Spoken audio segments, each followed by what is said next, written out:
इसके अलावा कोई बहुत बड़ी बात नहीं हुई, आपके पति ने कभी मारा नहीं, कभी पीटा नहीं, कभी आपसे दहेज की मांग नहीं की, कभी कोई अत्याचार नहीं किया, कभी कोई प्रताड़ना नहीं आपको मिली, कभी आपको फाइनेंशियली आपको परेशान नहीं किया गया, तो क्यों झूठा केस करना है।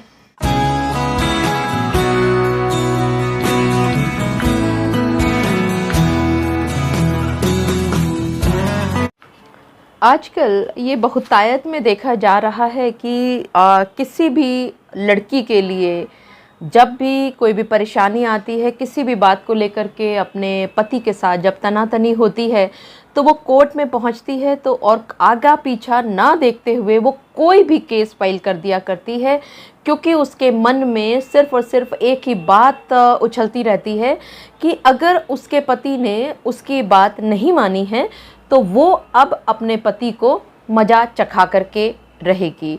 लेकिन यहाँ मैं आप सभी को एक बात बता देना चाहूँगी कि झूठा केस करना बहुत आसान होता है, लेकिन उसको साबित करना बहुत ही मुश्किल होता है, बल्कि नामुमकिन होता है। अब हम इस बात पर आते हैं कि ये आखिरकार झूठा केस लड़कियाँ किया क्यों करती हैं। आप सभी ने महसूस किया होगा, हमने भी प्रैक्टिकल लाइफ में एक बात देखी है कि कभी कभी लड़की की वैवाहिक जीवन में जब कुछ उठापटक होती है तो वो अपने किसी दोस्त के पास, अपने किसी रिश्तेदार के पास, अपने किसी साथी संगी के पास जाती है बात करने के लिए और ये सोचने के लिए कि चलो इसमें कुछ डिसाइड करते हैं, देखते हैं कि कैसे इस वैवाहिक जीवन को ठीक किया जा सकता है। तो यही सबसे बड़ी गलती होती है, क्योंकि ये जीवन आपका है। जीवन में अगर कोई परेशानी आई है तो परेशानी भी आपने ही अपने तरीके से हल करनी है। आप अपनी ज़िंदगी के परेशानी को हल करने का सबब किसी और के हाथ में दे जाते हो और वो लोग अपने दिमाग के हिसाब से कुछ ना कुछ उल्टी सीधी पट्टियां बढ़ाया करते हैं। तो ज़्यादातर झूठे केसेस जो देखे गए हैं कोर्ट में, जो लंबित हैं आज की डेट में, वो किसी न किसी के बहकावे में, यानी किसी के इन्फ्लुएंस में हुआ करते हैं। बहुत बार गलत गाइडेंस मिला करती है, और वो गलत गाइडेंस क्यों मिला करती है? क्योंकि उनको नहीं पता कि आखिरकार आपके केस में हुआ क्या है। आपकी उन्होंने दो बातें सुन ली और दो बातें सुनने के बाद उन्होंने अपने एक्सपीरियंस के हिसाब से आपको बता दिया और आपको ऐसा लगा कि ये तो मेरा बहुत बड़ा हितैषी है, ये आपको गलत नहीं बता सकता, और आप उस गलत गाइडेंस के चक्कर में गलत फालतू का झूठा केस कर बैठते हो, अपनी ज़िंदगी बर्बाद कर बैठते हो। और बल्कि आपका मन तो ये कहता है, आपकी इच्छा तो ये होती है उस समय पे कि अब इन पुरुष पक्ष को, यानी कि पति पक्ष को और उसके परिवार को बर्बाद करके आप छोड़ेंगी। आप अपने ईगो को सेटिस्फाई करने के चक्कर में रहती है कि इन्होंने गलत किया, हालांकि उन्होंने गलत नहीं किया होता। आपका नज़रिया उस बातों को देखने का गलत होता है।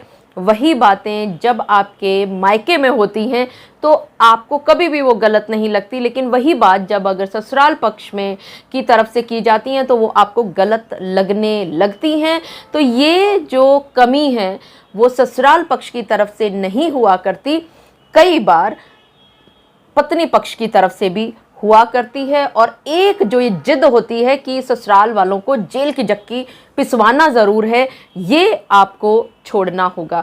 यहाँ पर मैं आपको ये बात नहीं कह रही कि हमेशा लड़की पक्ष ही गलत होती है। बहुत बार लड़का पक्ष भी गलत होता है, बहुत बार कोई ननंद भी गलत हो सकती है, कोई सास भी गलत हो सकती है, कोई पति भी गलत हो सकता है, कोई जेठ भी गलत हो सकता है, इसी तरह से कोई बहू भी गलत हो सकती है, बहू के परिवार के लोग भी गलत हो सकते हैं। लेकिन आप दूसरों के इन्फ्लुएंस के चक्कर में, दूसरों के एक्सपीरियंस से दी गई फालतू की गाइडेंस के चक्कर में अपनी ज़िंदगी को नरक कर बैठते हो। आपने एक बात और विशेषकर ध्यान से सोचनी है कि आप अगर कोर्ट में केसेस कर रहे हो बिना किसी वजह के, जिसका कोई वजूद ही नहीं है, वो आपके ऊपर फाइनेंशियली और मेंटली दोनों ही तरह से आपको परेशान करते हैं। और ये भी आप सोच करके चलिए कि अगर आपको सामने वाला पक्ष सवा शेर मिल गया तो आपकी ज़िंदगी नरक होते नहीं बचेगी।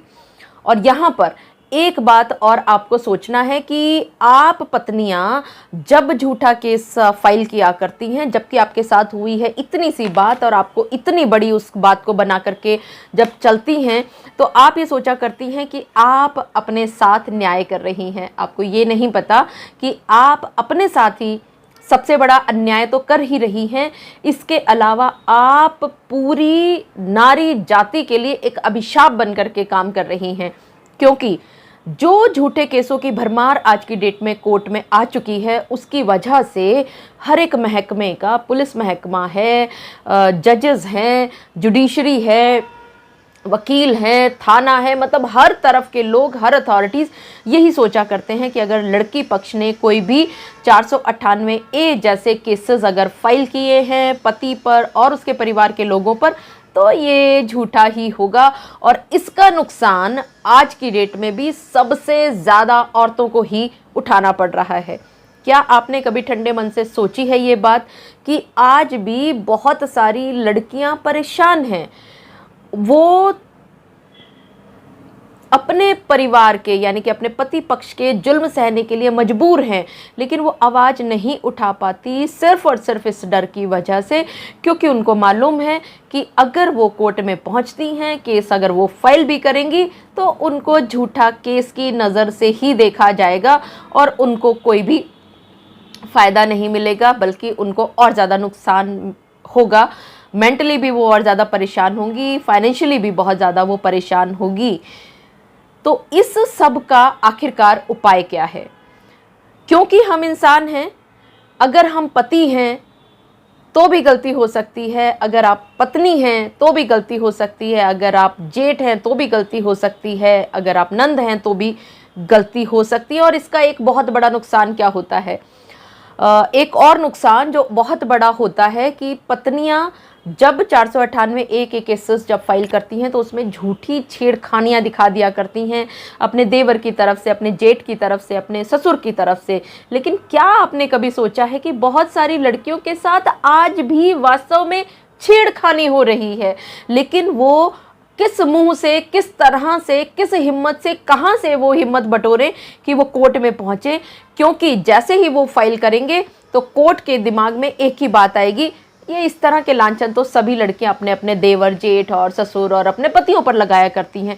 तो आखिरकार उन बेचारी पत्नियों ने क्या जुल्म कर दिया, क्या पाप कर दिया, जो उनको इतना अत्याचार भी सहना पड़ रहा है आज भी, और वो अपनी सच्चाई कोर्ट तक पहुंचा भी नहीं पा रही हैं।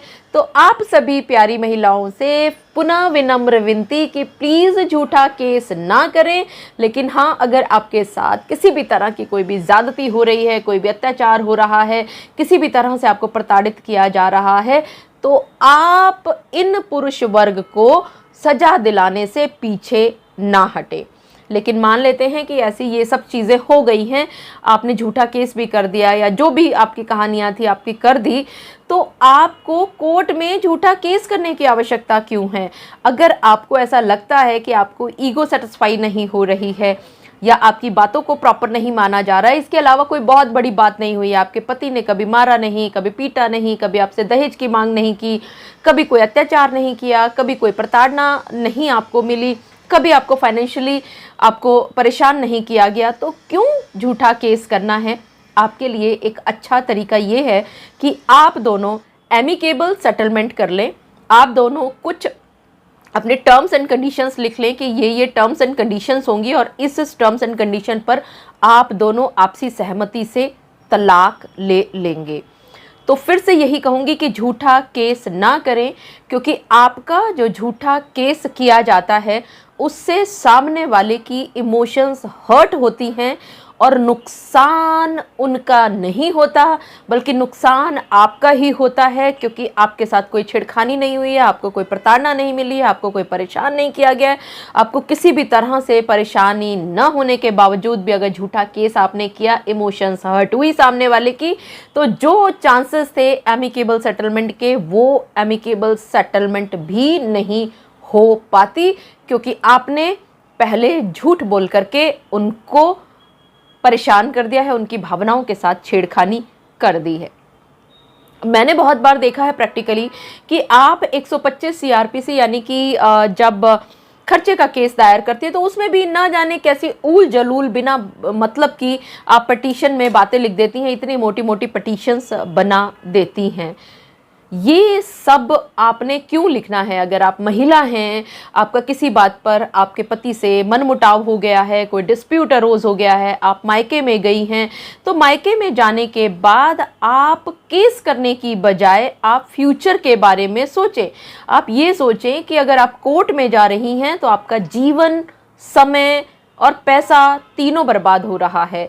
आपके पास गोल्डन पीरियड थोड़ा सा होता है, कोई 10-12 साल का, और वही गोल्डन पीरियड आप अपने झूठे अहम को सेटिस्फाई करने के चक्कर में कोर्ट में जाया कर देती हैं, और उसके साथ साथ आप अपना पैसा भी खराब करती हैं। आप ढेरों अपने ऊपर बीमारियां भी लेकर के आ जाती हैं। आप ऐसा बिल्कुल भी ना करें। Life is more important than money. आप सिर्फ एक झूठे अहम को सेटिस्फाई करने के चक्कर में, आप सिर्फ पति को परेशान करके थोड़े से पैसे खींचने के चक्कर में आप झूठा केस कर जाती हैं, और आपको ये नहीं पता कि आप अपनी ज़िंदगी के खिलवाड़ के साथ साथ न जाने कितनी महिलाओं के ज़िंदगी को नरक बना रही हैं। वो बेचारी चाहती तो कोर्ट आ सकती थी, उनको न्याय मिल सकता था, उनको न्याय की किरण नज़र आती है कोर्ट, वो भी आपने न्याय की किरण को ख़त्म कर दिया। गलती किसी की भी हो, चाहे वो पति की हो या पत्नी की हो, यानी दोनों में से किसी भी तरफ की गलती है। आप इंसान हैं, आप गलत कर सकते हैं, तो आप लड़ो मत, आगे बढ़ो। दूसरे की लाइफ को खराब करने के चक्कर में आप अपनी लाइफ को खराब क्यों कर रहे हो?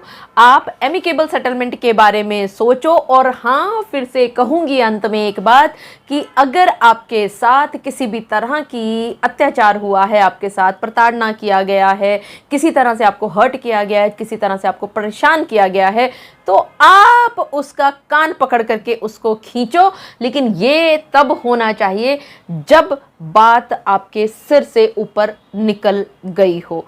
छोटी छोटी बातों के लिए कोर्ट में भागना, कोर्ट की तरफ देखना भूल जाइए। मुझे पूरा विश्वास है कि आप सभी को मेरे आज के इस मोटिवेशनल वीडियो के माध्यम से एक बात भली भांति पता चल गई होगी कि आप लोग जो गलतियां करते हैं कि छोटी छोटी बात में भी अपनी तरफ से मनगढ़ंत कहानियां बना करके आप जो एक पैकेज फेंका करते हैं अपने पतियों के ऊपर, या पति एक झूठे केसेस किया करते हैं पत्नियों के ऊपर, उससे कुछ फ़ायदा नहीं होने वाला। आपकी ज़िंदगी नरक हो जाएगी। आपकी ज़िंदगी में जो एक खुशहाल ज़िंदगी हो सकती थी, एमिकेबल सेटलमेंट के बाद आपने उन सब चीज़ों को ख़त्म कर दिया अपनी ही बेवकूफ़ियों के चलते। तो आप इन सब चीज़ों से दूर हटें, भविष्य के बारे में सोचें, आपस में लड़े नहीं। किसी की भी गलती क्यों ना हो, आगे बढ़ने की बात करें। दूसरे की लाइफ को ख़राब करने की बजाय अपनी लाइफ को कैसे बचाना है, इस बारे में अवश्य सोचिएगा। मुझे पूरा विश्वास है कि आप सभी को मेरा आज का ये मोटिवेशनल वीडियो भी बहुत अच्छा लगा होगा। अगर आपको मेरा आज का वीडियो भी अच्छा लगा तो इसको लाइक, शेयर और कमेंट करना ना भूलिएगा। और हाँ, अगर आप मेरे इस चैनल के लिए नए हैं तो इसको जल्दी से जल्दी सब्सक्राइब कर दीजिएगा, ताकि आपको इसी तरह के लीगल इन्फॉर्मेटिव वीडियोज़ की नोटिफिकेशन सबसे पहले मिल सके। अपना और अपने परिवार का बहुत अच्छी तरह से ध्यान रखिएगा। Thank you, take care, bye bye.